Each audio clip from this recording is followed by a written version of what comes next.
MacBook Pro 15 pouces gris sidéral, 7 959 €. La vache!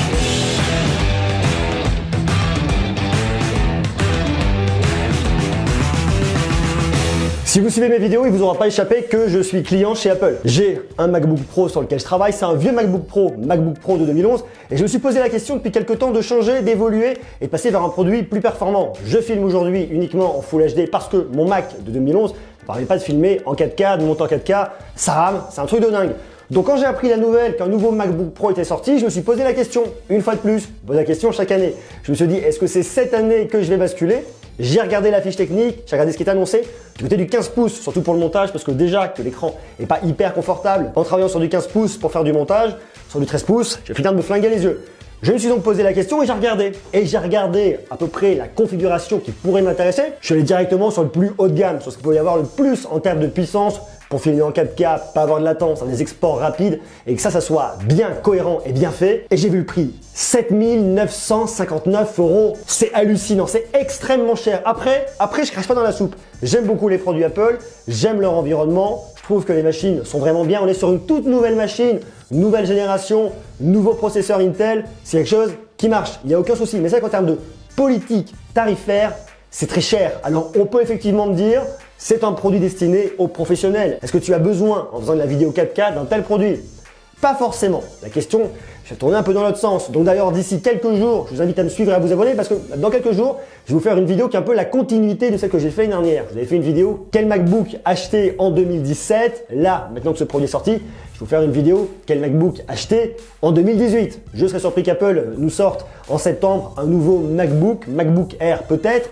On va quand même se poser cette question, quitte à refaire une vidéo après, s'il y a des nouveautés. Qui dit Apple, dit en tout cas dans la gamme MacBook Pro, puissance, ordinateur qui permettra de travailler pour un usage professionnel. Et là, il y a deux nouveaux produits qui sont arrivés, le MacBook Pro 15 pouces et un MacBook Pro 13 pouces. Sur le MacBook Pro 15 pouces, vous avez un processeur Intel Core i7 ou i9, Exaceur cadencé à 2,9 GHz. Et avec le Turbo Boost, vous pouvez le monter jusqu'à 4,8 GHz. Il est annoncé comme étant 70% plus puissant que la génération précédente. Vous pouvez aller jusqu'à 32 Go de RAM DDR4. Le processeur graphique, c'est un Radeon Pro avec 4 Go de mémoire vidéo dédiée dans toutes les configurations. Vous pouvez stocker jusqu'à 4 Go en SSD. Pour l'affichage, vous avez du True Tone, la puce T2 d'Apple pour la sécurisation, une touch bar, un nouveau clavier plus silencieux, le Touch ID. Pour le MacBook Pro 13 pouces, vous avez un processeur Intel Core i5 ou i7, quadricœur cadencé jusqu'à 2,7 GHz, avec le Turbo Boost jusqu'à 4,5 GHz. Le processeur graphique est intégré, c'est une Intel Iris Plus 655 avec 128 mégaoctets de mémoire EDRAM. Vous pouvez monter jusqu'à 2 Tera de stockage en SSD. Vous avez aussi l'affichage True Tone, la puce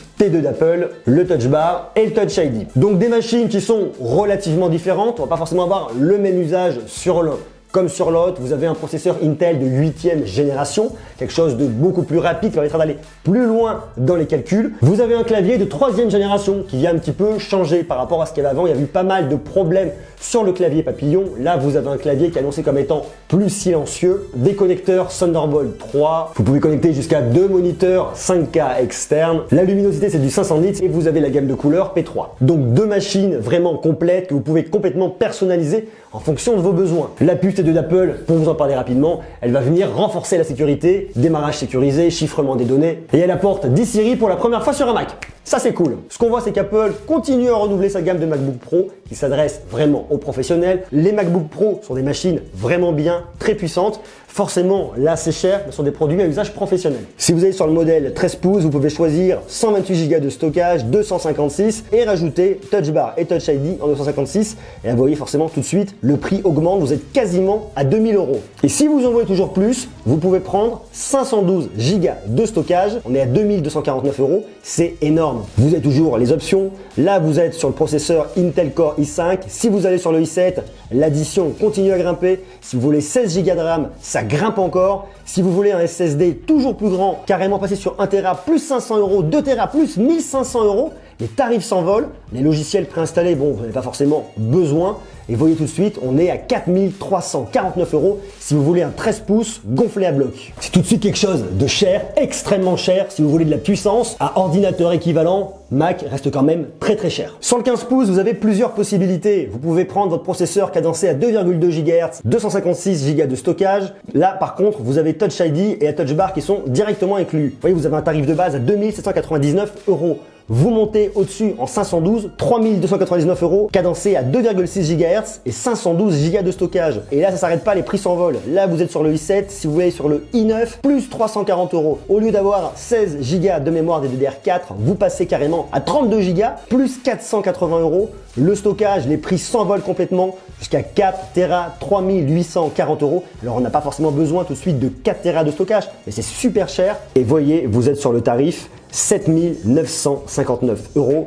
C'est très cher. Les MacBook Pro sont puissants, surpuissants, ils sont chers, très très chers. Mais ça, Apple, vous le savez, c'est pas nouveau. Si vous voulez un MacBook Pro, si vous voulez des produits Apple, ça se paye. Vous avez qu'à voir avec l'iPhone 10 l'année dernière, il a passé les 1000 €. Le positionnement stratégique d'Apple reste toujours dans le haut de gamme. Et là, sur des produits comme ça, on voit très bien que c'est destiné à des produits professionnel, limite luxe. Apple a effectivement annoncé la couleur. Avec le MacBook Pro le plus puissant, vous pouvez monter de la vidéo 5K directement dans votre machine sans aucun problème. Bien évidemment, il n'y aura pas de latence. Si vous achetez une machine comme ça, vous avez le temps de voir venir. C'est un produit que vous allez garder 10 ans sans aucun problème.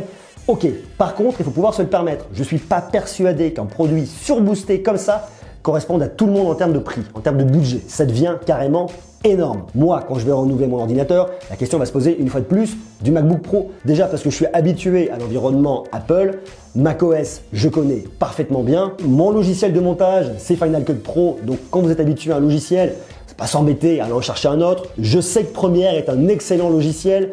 Je trouve les ordinateurs très puissants et moins chers sous Windows 10. Mais quand on est habitué, c'est toujours compliqué de changer. Malgré tout, la question se pose. Là, on arrive quand même dans des tarifs vraiment énormes. Le mien, quand je l'ai acheté, il devait coûter à peu près 1800 €. C'était déjà une machine puissante. C'était en 2011. Il y a quelques années, les tarifs ont augmenté depuis, c'est pas une nouveauté, mais malgré tout, les tarifs sont quand même très élevés. Au jour d'aujourd'hui, si je veux acheter un MacBook Pro, la question à se poser, c'est quelle va être mon utilisation dans 5 ans, 6 ans, 7 ans.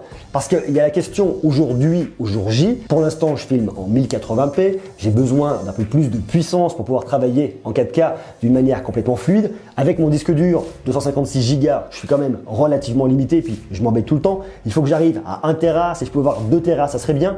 4 Tera, c'est extrêmement cher, donc n'en parlons même pas. J'ai des disques de stockage à l'extérieur, ça c'est pas le problème. Mais tout de suite, tout ça, c'est très cher. Dès lors que vous voulez quelque chose qui va durer dans le temps, qui ne va pas être obsolète d'ici 5 ans, vous devez vous poser la question aujourd'hui d'acheter le processeur qui va pouvoir vieillir correctement, d'avoir assez d'espace de stockage, d'avoir suffisamment de RAM pour encaisser de la 4K et que sais-je encore d'ici 4-5 ans, peut-être en 8K, on ne sait pas, on verra.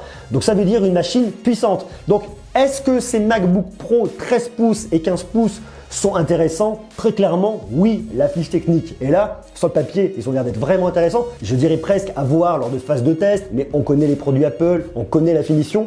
Les produits, j'imagine, sont faits au cordeau, sont vraiment extrêmement top et doivent vraiment tourner à fond la caisse. Là-dessus, je me fais absolument aucun souci. Maintenant, la question, c'est à qui s'adressent ces produits? Tout de suite, je pense aux professionnels. Le particulier, c'est extrêmement cher. Vous n'allez pas forcément mettre des sommes folles pour acheter un MacBook Pro. Et quand je dis sommes folles, c'est des ordinateurs à plus de 2000-2500 €. Si vous faites du montage vidéo, n'allez pas sur un 13 pouces ou alors vous faites des petits montages de temps en temps, ça passe. Mais si comme moi, vous faites des montages tous les jours, 1 à 2 fois par jour, vous êtes tout le temps dessus en train de travailler, le minimum c'est 15 pouces. Si vous voulez pas vous flinguer les yeux, après je vous conseille d'avoir un moniteur extérieur, 1 ou 2 moniteurs pour être vraiment tranquille et travailler de façon organisée. Mais c'est pareil, une fois de plus, ça a un coût dès lors que vous voulez des écrans qui sont complètement compatibles et extrêmement optimisés pour des machines comme celle-là. Ça veut dire qu'aujourd'hui, en tant que professionnel ou en tant qu'amateur qui peut se le permettre, acheter Apple, c'est acheter du luxe. Néanmoins, je ne peux que vous les recommander parce que les produits Apple sont toujours d'une bonne qualité. Il n'y a absolument rien à dire dessus. Tout est optimisé. C'est vraiment top. À la question, est-ce qu'il faut acheter ces ordi-là? Si vous en avez vraiment le besoin et que vous avez la capacité d'investissement, oui. Mais attention, c'est pas fait pour tout le monde n'y trouvera pas son compte. C'est pas la peine d'acheter un ordinateur pour au final n'utiliser qu'à 30, 40, 50%. Donc réfléchissez bien avant de l'acheter. Ce que je vous conseille, c'est de rester connecté parce que je vous le dis, d'ici quelques jours, je vais vous faire une vidéo. Quel MacBook acheter en 2018? On va les comparer, on va regarder un petit peu l'offre globale, voir ce qui est intéressant. Il y a d'autres produits que le MacBook Pro, il y a d'autres produits que celui-ci. Il y a aussi des produits reconditionnés. Donc on va se poser la question par rapport aux utilisations et par rapport à vos besoins réels. Donc restez connectés. En attendant, vous, dites-moi ce que vous pensez de ces MacBook Pro de 2018. Est-ce que vous les trouvez cool? Est-ce que vous regrettez qu'Apple ne les ait pas gardés sous le coude pour la présentation du mois de septembre? Est-ce que vous trouvez ça bien qu'ils les sortent comme ça, tout de suite au mois de juillet, avant le 14 juillet, après le 4 juillet pour les Américains? Dites-moi ce que vous en pensez, vous marquez tout ça en commentaire, dites-moi comment vous les trouvez et puis au final, est-ce que vous pourriez vous laisser tenter par un de ces MacBook Pro et est-ce que vous seriez prêt à mettre plus de 7 900 €? Marquez-moi tout ça. D'ici là, je vous invite à me laisser des jolis pouces, à vous abonner et on se retrouve très bientôt parce qu'il y a plein de choses à dire sur ces MacBook Pro et sur plein d'autres produits. À très bientôt, soyez sages, je vous embrasse, ciao!